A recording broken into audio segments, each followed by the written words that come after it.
For centuries, astronomers have gazed into the night sky, charting the dance of celestial bodies that orbit our sun.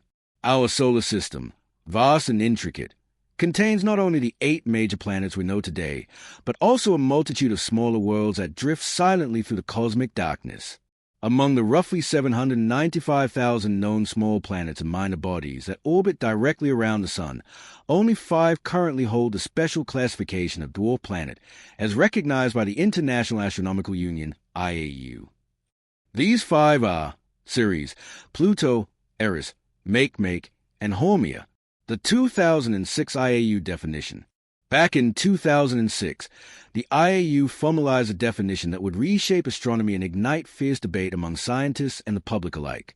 According to that definition, a planet must satisfy 3 main criteria. It must orbit the Sun directly. It must have sufficient mass for its gravity to pull it into a nearly spherical shape. It must have cleared its orbital neighborhood of other debris, meaning it dominates its orbit, unlike asteroids or comets. A dwarf planet, however, meets only the first 2 of those requirements, orbiting the Sun and being round due to its self-gravity, but it has not cleared its orbit of other celestial bodies. This distinction, though seemingly technical, has divided astronomers for decades.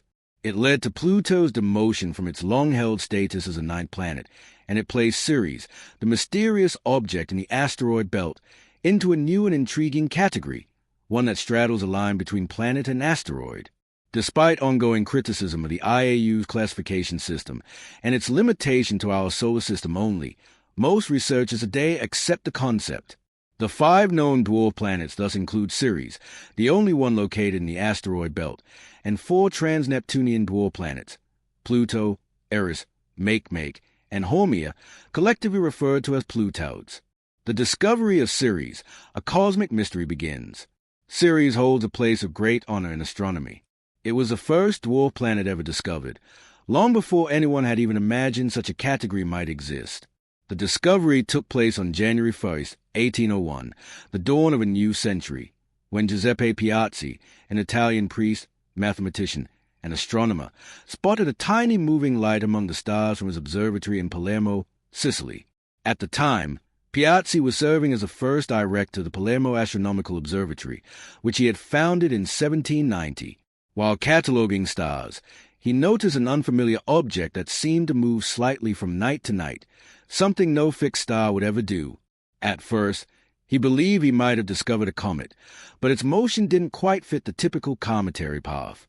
He wrote in his notes that he dared not announce it as a new planet, though he strongly suspected it might be.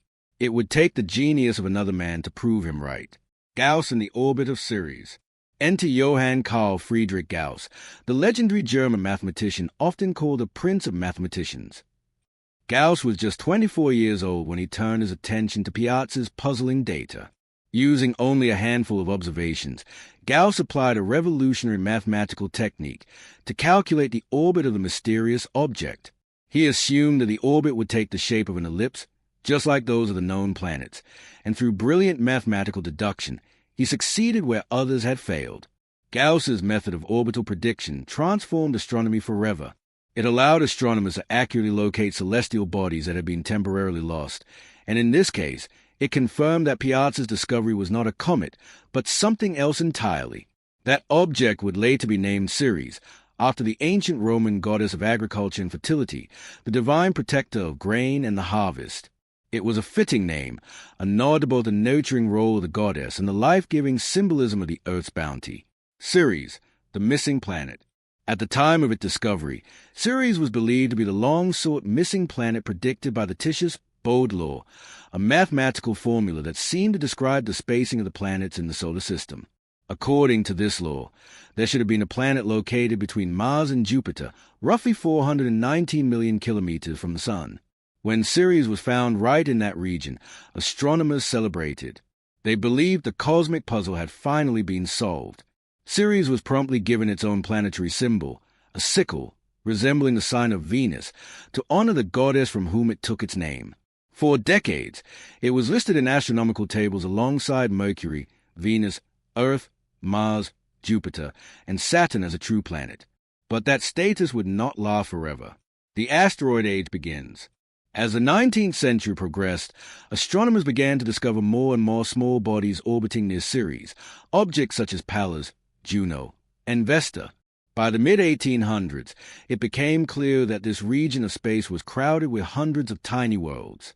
The German-British astronomer Sir William Herschel proposed the term asteroid, meaning star-like, because these small bodies appeared as mere points of light through telescopes, unlike the disks of the true planets. Gradually, Ceres was reclassified from planet to asteroid, and then eventually to minor planet. By the 1860s, it had lost its planetary status entirely. For more than a century, Ceres was regarded simply as the largest asteroid in the belt between Mars and Jupiter, until new discoveries in the 21st century forced astronomers to reconsider its nature once again. A dwarf planet is born. In 2006, when the IAU formalized the category of dwarf planet, Ceres was once again promoted, now recognized as both the smallest and closest dwarf planet to Earth. With a diameter of just 940 kilometers, it is large enough for its gravity to pull it into a spherical shape, a miniature world with its own complex geology and history. Ceres thus became the only dwarf planet located in the inner solar system. The rest orbit far beyond Neptune. The Dawn mission, a new era of discovery. In 2007, NASA launched the Dawn spacecraft, an ambitious mission designed to explore the two largest bodies in the asteroid belt, Vesta and Ceres. After orbiting Vesta for over a year, Dawn arrived at Ceres in March 2015, marking the first time in history that a spacecraft had orbited a dwarf planet. What Dawn found astonished scientists.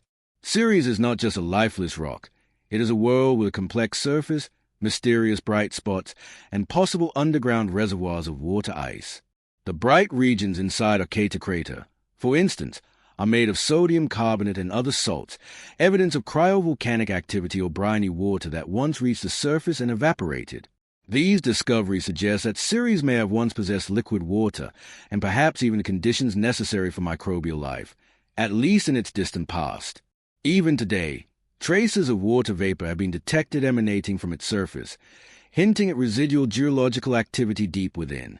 Ceres in chemistry, the element that bears its name. Ceres also lent its name to a chemical element, cerium Ce. Discovered in 1803, just 2 years after Piazzi's astronomical breakthrough, cerium belongs to the lanthanoid group, a family of rare earth metals essential for modern technology, from electronics to renewable energy devices. The naming of cerium was a tribute to the excitement surrounding Piazzi's discovery, a symbol of how science and exploration often inspire one another. Legacy of a forgotten world. Today, Ceres stands as a bridge between two realms of our solar system, the rocky inner planets and the icy outer worlds.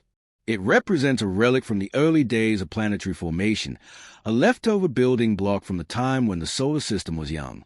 If Jupiter's immense gravity hadn't disrupted its growth, Ceres might have become a full-fledged planet long ago. Instead, it remains as it is, small, ancient, and mysterious, a cosmic time capsule from 4.6 billion years ago. Ceres' journey through scientific history, from planet to asteroid to dwarf planet, mirrors humanity's evolving understanding of the universe. It reminds us that discovery is not static. It grows and changes with every new observation, every new idea, and every new eye that turns toward the heavens. A tribute to the pioneer. In honor of Giuseppe Piazzi, both an asteroid, 1000 Piazzia, and a lunar crater, Piazzi crater, bears name. His legacy endures in every new generation of astronomers who look beyond the familiar and dare to search for the unknown. Ceres, his heavenly child, continues to orbit silently between Mars and Jupiter, a tiny world with a grand story. Musical note, music swells. If you enjoyed learning about the forgotten planet that changed astronomy forever, give this video a thumbs up, subscribe to Simply Space, and turn on the notification bell. New journeys through the cosmos are waiting, and who knows what hidden worlds are yet to be found.